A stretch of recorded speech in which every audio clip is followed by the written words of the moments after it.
จากนี้ไปขอเชิญท่านรับฟังรายการธรรมะประทีปสองทางดำเนินรายการโดยหลวงพ่อพระครูสุจิตานุรักษ์หลวงพ่อเจ้าคณะอำเภอฝาง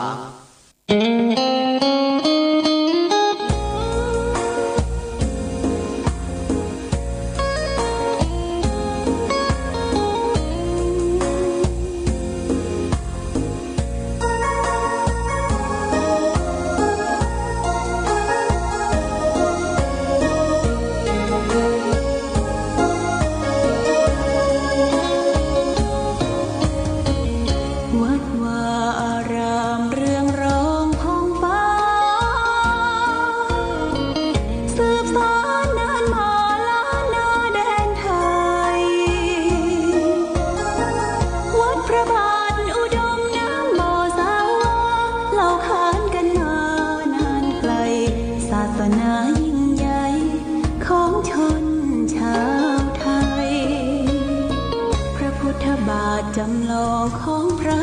สัมมาองค์พระศาสดาพุทธบูชากราบไหว้องค์พระเจ้าฝางอุดมศิลป์ผู้สร้างสรรค์มานานไกลนามอุดมก้องไปสมในฉายาก่อนเป็นวัดร้างโบราณ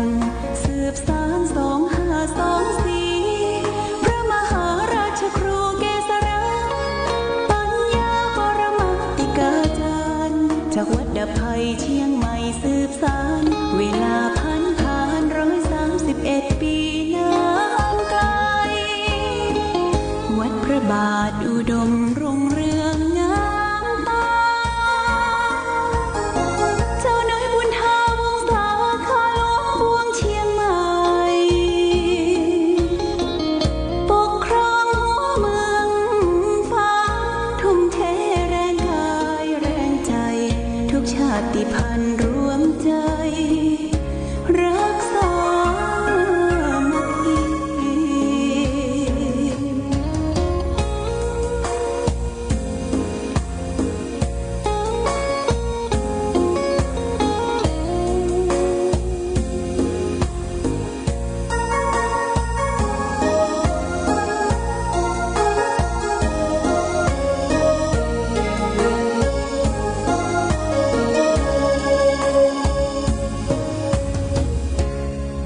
ก่อนเป็นวัดร้างโบราณ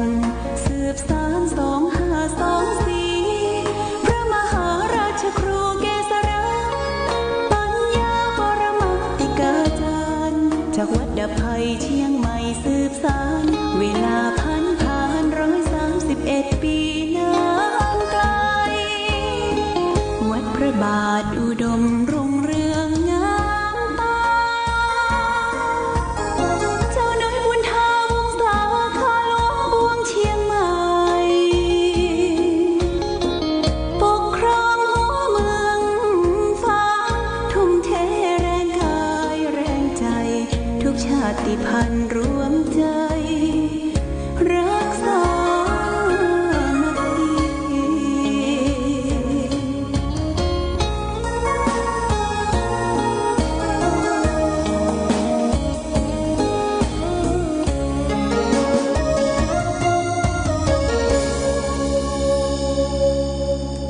เจริญสุข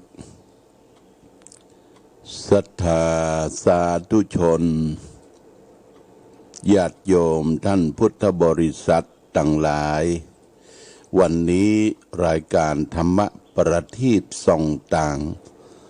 ก็ได้มาพบปะกับพ่อแม่พี่น้องศรัทธาสาธุชนญาติโยมแห่งครั้งหนึ่งวันนี้เป็นวันพฤหัสบดีที่29เดือนกรกฎาคมพุทธศักราช2564ซึ่งตรงกับเดือน10เหนือเดือน8ใต้เป็น10หลังแรม5ค่ำญาติโยมวันนี้เป็นวันพัด วันพฤหัสบดีเป็นวันครูญาติโยมเป็นวันครูจะขึ้นครูจะขึ้นคันตั้งอย่างกันนี่ถือว่าเป็นวันดีและก็วันนี้เป็นวันภาษาไทยของชาติคำว่าภาษาไทยนั้นเราคนไทยมีการเรียน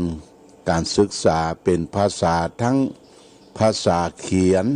ภาษาพูดแต่ว่าคนไทยต้องรู้จักรักของภาษาไทย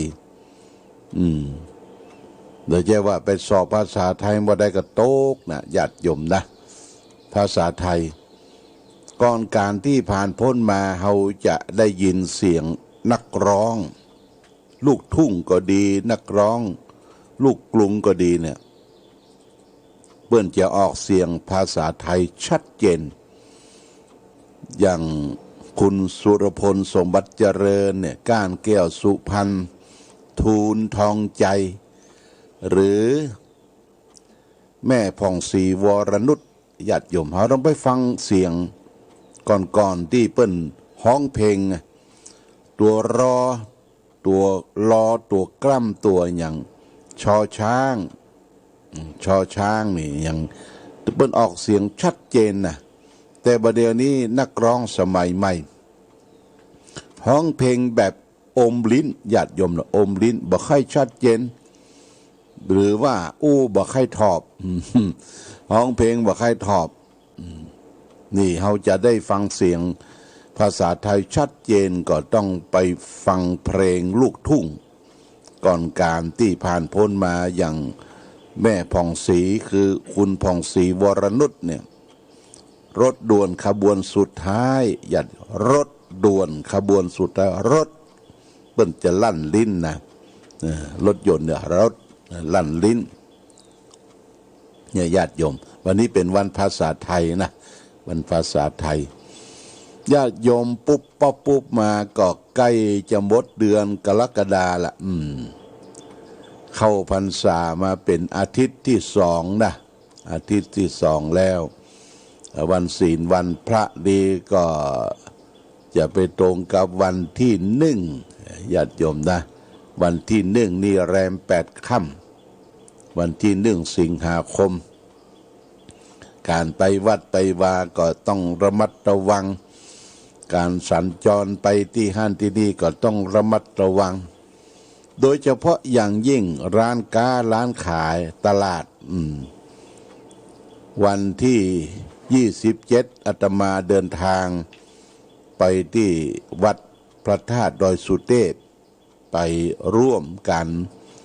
อบรมสมโภชยอดชัดยอดพระธาตุ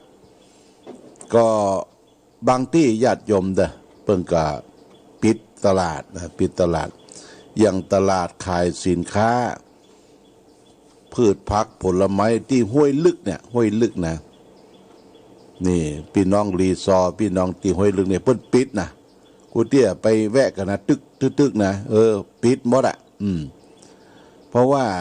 ไอ้โควิดเนี่ยมันบุกไปตลาดตลาดที่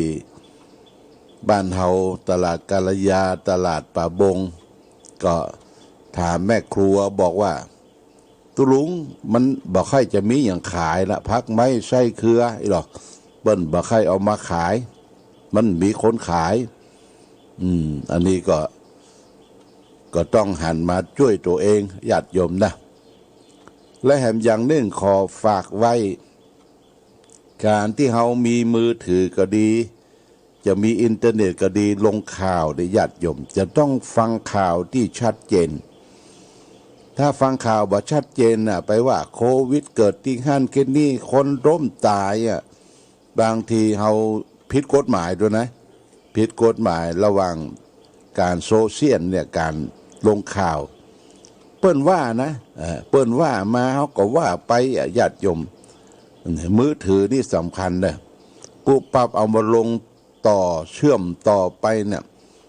ถามเก้าบ่ได้ถามปลายบ่ได้เก้าบ่ได้ปลายก็บ่ได้ญาติโยมเอาเข้าก็จะผิดกฎหมายตัวเพราะฉะนั้นจะตำพืชตำพือจะไปลงข่าวลงอย่างเตื้อทำให้คนอื่นตกอกตกใจ ว่าโรคระบาดเกิดที่หั่นคนตายที่นี่อย่างที่บ้านม่วงชุมอำเภอฝางตำบลบ้านปิ่นที่ยิ่งบ่ได้ตายนะญาติโยมบ่ได้ตายเพิ่นบ่ได้ตายก็ลงข่าวกันไปเลยนี่ต้องระมัดระวังญาติโยมแล้วก็เกิดมีอย่างเกิดขึ้นให้แจ้งกู้ภัยให้แจ้งตำรวจนะญาติโยมสมมติว่าเอาไปปะคนป่วยกลางตากลางตางไปล้มหรือไปเจ็บไข้ได้ป่วยที่ไหนช่วยตัวเองบ่ได้นี่ก็ช่วยกันช่วยแจ้งตำรวจผู้ใหญ่บ้านอสม.หรือแจ้งป้อกำนันหรือแจ้งตำรวจหน่วยกู้ภัยอย่างต่างๆนี่แจ้งได้ละญาติโยมนะแจ้งได้โรงพยาบาลก็แจ้งได้นี่ร่วมด้วยช่วยกันแล้วก็ได้ทราบข่าวว่าทางภาคอีสานเอาป้อไปปล่อยที่วัดว่าญาติโยมป้ออายุ80ละลูกชายกับลูกสะใภ้เอาป้อขึ้นรถไปเอาเปิ้นแก่ตัวละเปิ้นป่วยละแล้วก็เอาปกผ้าปกครัวใส่กระเป๋าไปถึงวัดขอฝากเด้อทุกเจ้าป้อเปิ้นอย่ามาปฏิบัติธรรมผลปรากฏว่าป้อเปิ้นก็ล้มลงญาติโยมนะอันนี้บ่ใช่ว่าคนเฒ่าคนแก่เฮาผู้สูงวัยสูงอายุเนี่ยญาติโยมลูกหลานต้องนึกอยู่ตลอดเวลาว่าพ่อแม่บรรพบุรุษเฮาเนี่ยเปิ้นมีพระคุณต่อเรามากมายได้สร้างบ้านแปลงเมืองได้สร้างหลักปักฐานสร้างลูกสร้างหลานขึ้นมาเปิ้นมีพระคุณแก่หมู่เฮาทั้งหลายสุดที่จะขนานับ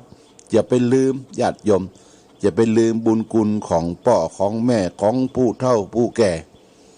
ได้แปลงวัดวาอารามแปลงถนนหนทางได้สร้างหลักปักฐานที่เฮามีชีวิตอยู่ได้เป็นปากแหวขึ้นล่องถึงวันนี้ก็เพราะว่าพ่อแม่มีนะพ่อแม่เฮามีบรรพบุรุษอย่าไปลืมเปิ้นเจ็บไข้ได้ป่วยแก่ตัวค่ำข้าชราช่วยเหลือตัวเองบ่ได้นี่ก็ช่วยญาติโยมได้ช่วยให้มีสตุ้งสตางค์ในช่วงเนี้ยไผ่โรยไผ่มีสตางค์จะไปเก็บไว้ใจจำเพาะตัวเองนะญาติโยมฮื้อเฉลียวเจียจานนะพระพุทธเจ้าสอนบอกว่าฮื้อมีเมตตาธรรมแก่เพื่อนมนุษย์ผู้ตกทุกข์ยากไร้เข้ายากหมากแปลงเกิดทุกข์พิฆภัยเนี่ยเอาออกมาช่วยเฮามีข้าวสารอาหารแห้งมีปัจจัยมีสตุ้งสตางค์ก็แบ่งลงทานอย่างอาจารย์กิตติศักดิ์โยมน้อยส่วนเมตตาธรรมเนี่ยอยู่ที่ห้วยงูนี่เปิ้นก็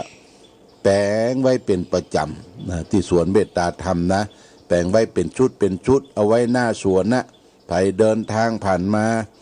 ไปรับข้าวสารอาหารแห้งเฮาประจำกัดจำเคียว่าจะเป็นคนงานจะเป็นคนนั้นคนนี้ญาติโยมฮื้อถวายทานแบบในสมัยครั้งโบราณที่การก่อนในสมัยครั้งพุทธกาลคำว่าเศรษฐีนั่นไม่ใช่ว่าจะร่ำจะรวยมีเงินเป็นโกดเป็นตื้อญาติโยมแต่เศรษฐีนั่นก็คือเป็นผู้มีใจบุญนะใจบุญนะคือเศรษฐีเปิ้นจะตั้งโรงทานมีอาหารมีโรงทานช่วยเหลือคนยากคนจนถึงแม้ว่าบ่ใจปี้บ่ใจน้องบ่ใจเปื้อน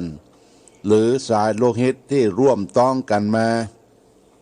เฮายังเป็นเปื้อนเกิดเปื้อนแก่เปื้อนเจ็บเปื้อนตายเป็นเปื้อนอยู่ร่วมโลกเดียวกันเป็นมนุษย์โลกญาติโยมนะเข้าของเงินทองสมบัติพัสถานที่มีอยู่นะเป็นการฮื้อตานเป็นการช่วยกันอนุเคราะห์สงเคราะห์ซึ่งกันและกันเราจะอยู่ได้สังคมปัจจุบันจะมีความสุขก็เพราะการฮื้อการให้เนี่ยญาติโยมเท้าบ่ฮื้อบ่ให้บ่ช่วยเหลือเจือจานสงเคราะห์ซึ่งกันและกันมีแต่จะเอาอย่างเดียวเปิ้นว่าเฮามนุษย์ เป็นคนหันแก่ตัวพระพุทธเจ้าได้ตรัสว่าอสุจีมนุษสา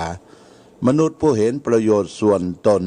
เป็นคนไม่สะอาดว่านะถ้ามี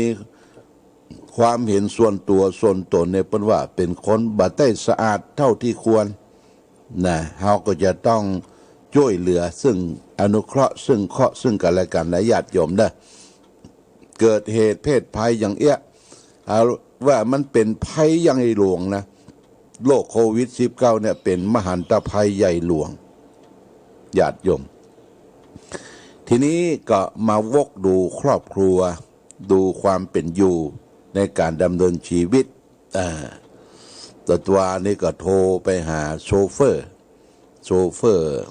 ที่ใจบริการชื่อว่าลุงเดชอยู่ที่ปุ้นบ้านแม่แตงว่าเป็นได้โชเฟอร์เป็นไงโอ้อาจารย์ลำบากไม่ได้ไปไหนเฮ้ยเป็น2 เดือนน่ะเป็นใกล้จะเป็นปีแล้วกันบัดนี้กินของเก่านะว่ากินของเก่าอ่ะรถก็บ่ได้ออกญาติโยมนะรถตู้รถหยังก็บ่ได้ออกแล้วก็ยิ่งเฮาผ่อนรถบ่เสี่ยงบ่หมดนี่นะไฟแนนซ์ก็เน้นเข้ามาเนี่ยญาติโยมลำบากมากแต่ว่าเฮาลำบากนี่เฮาก็พาความลำบากไปด้วยกันอย่าไปว่าตายจังเตอะมันบ่ใช่พี่ใจน้องบ่ใช่วงศาคณะญาติบ่ใช่ญาติโยมเฮาต้องเกื้ออาดุลสงเคราะห์ซึ่งกันและกันอย่างประเทศมหาอำนาจประเทศใหญ่ๆที่เปิ้นมีทรัพย์สินเงินทองมีอานุภาพมีแสนยานุภาพต่างๆเปิ้นก็บริจาควัคซีนนะตะกี้ก็ได้ยินข่าวว่าประเทศอังกฤษได้บริจาควัคซีนไปหลายที่หลายประเทศเมืองไทยเขาก็ได้หลายแสนโดสนะประเทศอังกฤษนะประเทศที่มีความเจริญประเทศอเมริกาเพื่อกับเฉลี่ยเจือจานเพราะว่าถ้าประเทศใกล้เคียงประเทศอื่นๆเปิ้นช่วยตัวเองได้การไปมาหาสู่การขึ้นการขายการจับการจ่ายสินค้าต่างๆเขาก็อยู่ด้วยกันได้นะญาติโยมนะอันนี้ก็ฝากไว้วันนี้จะเอาธรรมะทางสุขใจมาฝากวันนี้จะเอาหรือว่าผู้ทำลายญาติโยมนะผู้ทำลายนี่หมายความว่าจะได้เขาก็ลองฟังนะเปิ้นก็บอกว่าได้ยินเขาเล่ากันมาว่าลูกระเบิดปรมาณูมีแรงการระเบิดทำลายมากอย่างยิ่งตึกรามบ้านช่องอันกว้างใหญ่ไพศาลอาจจะถูกทำลายไปด้วยพริบตาเดียวและจากแรงระเบิดเพียงลูกเดียวแต่การทำลายที่ร้ายแรงยิ่งไปกว่านั้นก็มีแหมนั่นก็คือความประพฤติผิดศีลของคนเฮาผิดศีลข้อที่1ก็คือการทำลายชีวิตไผ่ๆก็บ่อาจจะสร้างขึ้นมาได้ง่ายผิดศีลข้อที่2ก็หมายถึงการทำลายกรรมสิทธิในการรักษาทรัพย์สินของตนเองผิดศีลข้อที่3ก็คือการทำลายสิทธิในคู่ครองในความเป็นสามีภรรยาผิดศีลข้อที่4ก็คือการทำลายความสัตย์ความซื่ออันเป็นธาตุแท้ของตนของคนเฮา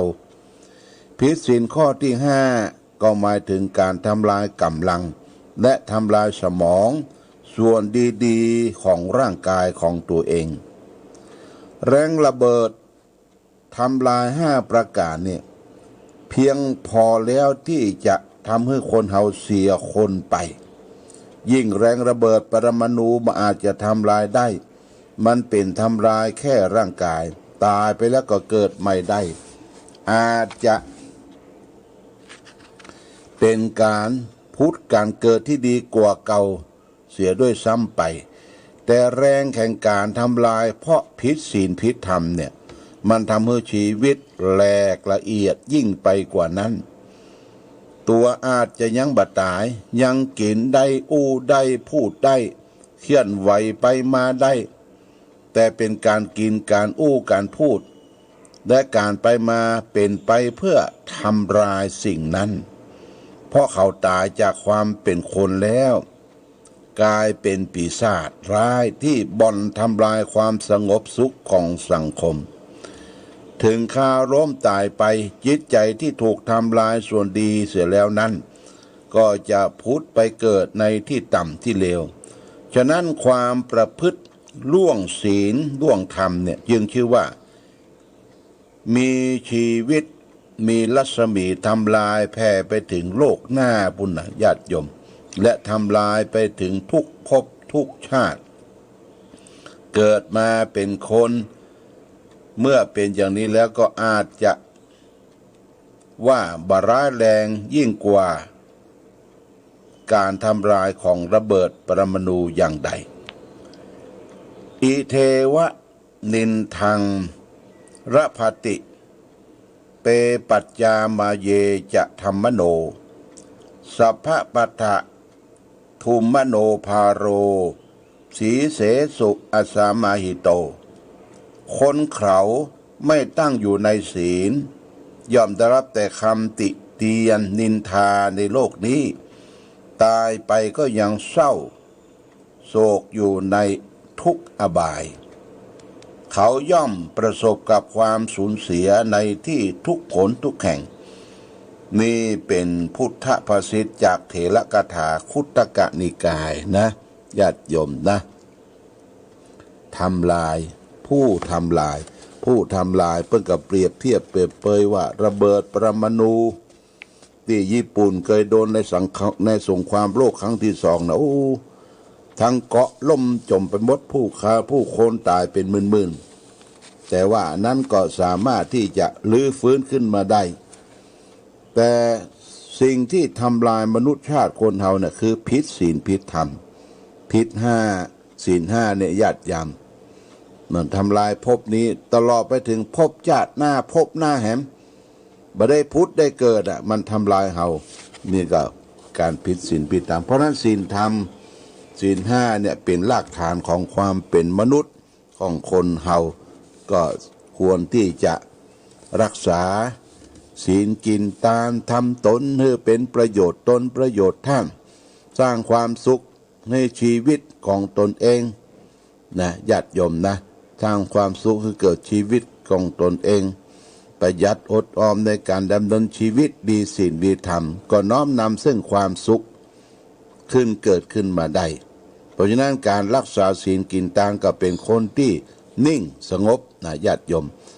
อย่างที่หลวงปู่ทองพระพรหมมงคลท่านว่านิ่งได้ทนได้รอได้ช้าได้สุดท้ายก็ดีได้อย่างนี้เป็นต้นเอาละญาติโยมต้องขอบคุณอนุโมทนากับแม่จินดาเหมยกาดนางสาวอัญชันจินากาศอันนี้เปิ้นร่วมสร้างพระธาตุ1,000 บาทแล้วก็บริจาคเป็นค่าไฟฟ้าสถานีแห่ง100 บาทแล้วก็บริจาคกันเทศของตุลุงแหมนะทุกวันศุกร์เนี่ย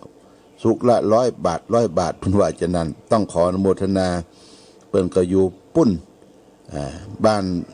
ทากาศละปูนบ่เนี่ยเพิ่นได้ยิง